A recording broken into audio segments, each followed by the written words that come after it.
Welcome to our channel. Today we how to restore Zoho CRM modules for your no-code automation app, detailed guide step by step clearly. To begin restoring Zoho CRM modules for your no-code automation app, access your Zoho CRM account. Log into the Zoho CRM dashboard using your credentials. Once logged in, navigate to the settings gear icon located at the top right corner of the screen. Click on the gear icon to open the settings menu. From the Settings menu, find and select the Modules and Fields option under the Customization section.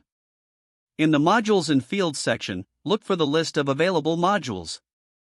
Identify the modules you wish to restore.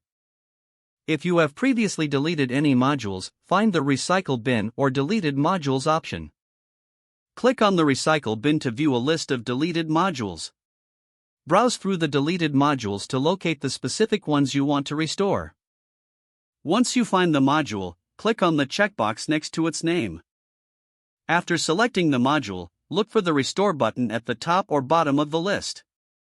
Click the Restore button to begin the restoration process. A confirmation prompt may appear. Confirm your decision to restore the module. The system will process the restoration and notify you once it's complete. Once restored, the module will reappear in your Modules and Fields list. You may need to review the settings and configurations of the restored module. Make any necessary adjustments to fields or layout to ensure compatibility with your automation app. Finally, test the restored module within your no-code automation app to ensure everything functions as expected. You have now successfully restored Zoho CRM modules for your no-code automation app. If the page does not load, refresh the browser or try again in a private or incognito window.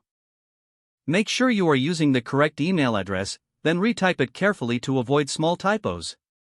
If your password is not accepted, use the reset option and create a new strong password you can remember. Check your spam folder for verification or security emails, then complete any requested confirmation steps. Enable two-factor authentication if available to improve account security and reduce unauthorized access risk.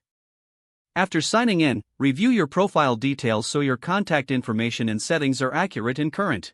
If you see an error message, note it down and try again after restarting your device and internet connection. Log out when you finish, especially on shared devices, to keep your account and payment information secure. Don't forget to like this video and subscribe to our channel for more step-by-step tech guides.